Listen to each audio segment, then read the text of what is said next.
Top 6 creepiest real-life Ouija board encounters. Ouija boards have long been seen as a bridge to the supernatural, a tool supposedly capable of connecting the living with spirits and even demons.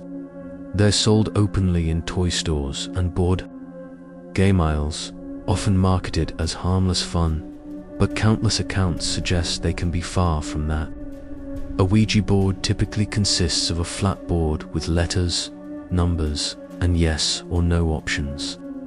Participants place their hands on a small, movable piece called a planchette, sometimes containing a glass circle used to highlight letters. The idea is simple. Ask a question, let the spirits answer.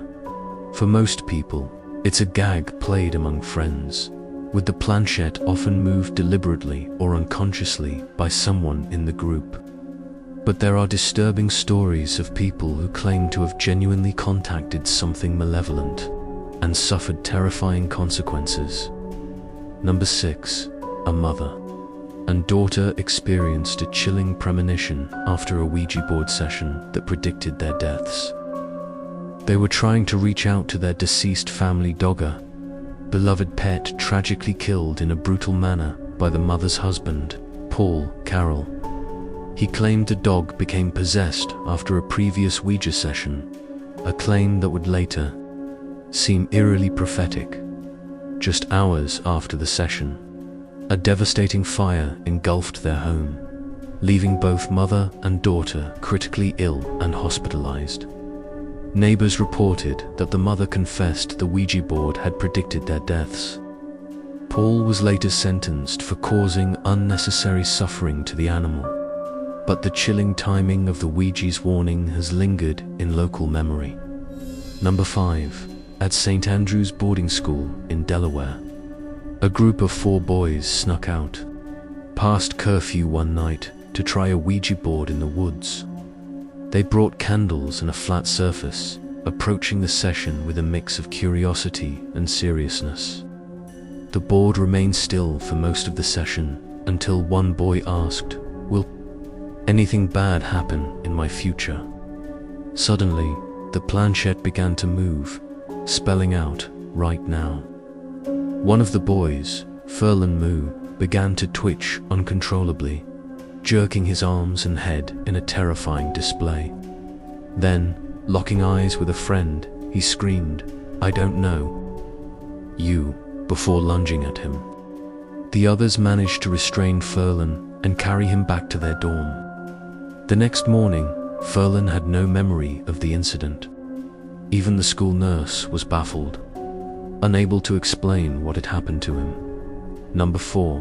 A Reddit user recounted a chilling experience from when he was 12 or 13.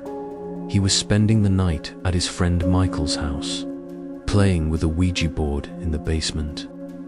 Initially, it was all fun and games. They were moving the planchette themselves, scaring each other with imagined spirits. But when they asked, "Where are you?" the planchette spelled out, "I can see you through the window." The 3 kids instinctively looked toward the small basement window, which overlooked the dark backyard and the woods beyond. At that moment, someone or something began violently knocking on the glass. Terrified, they screamed, alerting Michael's father, who came rushing downstairs. The man searched outside, but found no one. To this day, the Reddit user remembers the dread of hearing those knocks, convinced something sinister had been watching them. Number 3. In 2014, 3 young adults in San Juan, Mexico, were reportedly taken to the hospital after seemingly becoming possessed while playing with a Ouija board.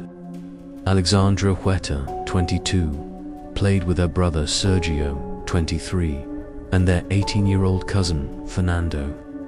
Minutes into the session, Alexandra began growling and thrashing in a trance-like state.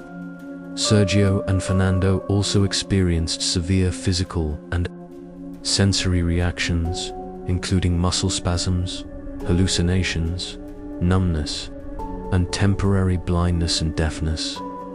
paramedics struggled to safely transport them due to their erratic behavior. Alexandra had to be restrained to prevent self-harm. They were treated with medication to calm their symptoms, as a local priest refused an exorcism because they were not regular churchgoers. The ordeal left all three shaken, serving as a stark warning of what can happen when meddling with forces beyond comprehension. Number 2. 3 brothers. Home alone on a rainy night, decided to try a Ouija board. They dimmed the lights, sat around the dining table, and began asking the usual questions. What is my name? Is anybody there? When the planchette finally moved, it spelled, "Death comes now." Minutes later, a phone call shattered their lives. Their father, distraught, revealed that he had swerved off the road in the rain and crashed into a tree. Their mother had died on impact. The boys were left traumatized, haunted by the chilling accuracy of the Ouija board's prediction. Number 1. Frank and Sarah Piscatelli, along with their friend Joe Pennon, attempted to use a Ouija board in their basement to contact Frank and Sarah's recently deceased grandmother, hoping for a comforting connection. The session instead summoned a malevolent entity identifying itself as Zozo. The board's responses were erratic and unconnected to their questions. When they demanded to speak to their grandmother, the lights in the basement suddenly clicked off, though the power had not gone out. Using a flashlight, they saw a completely black figure standing near the light switch at the bottom of the stairs. Moments later, the lights flicked back on and the figure vanished. Terrified, the three friends locked the basement door and never touched the Ouija board again. Frank and Sarah later noted that the shadowy figure resembled their grandmother, leaving them with questions about what had really been summoned. Ouija boards may seem like harmless fun, but as these stories show, they can open doors to the unknown, sometimes with terrifying consequences. Whether these accounts are coincidence, psychological phenomena, or genuine supernatural events, they continue to fascinate and frighten those who dare to ask the question, is anyone there?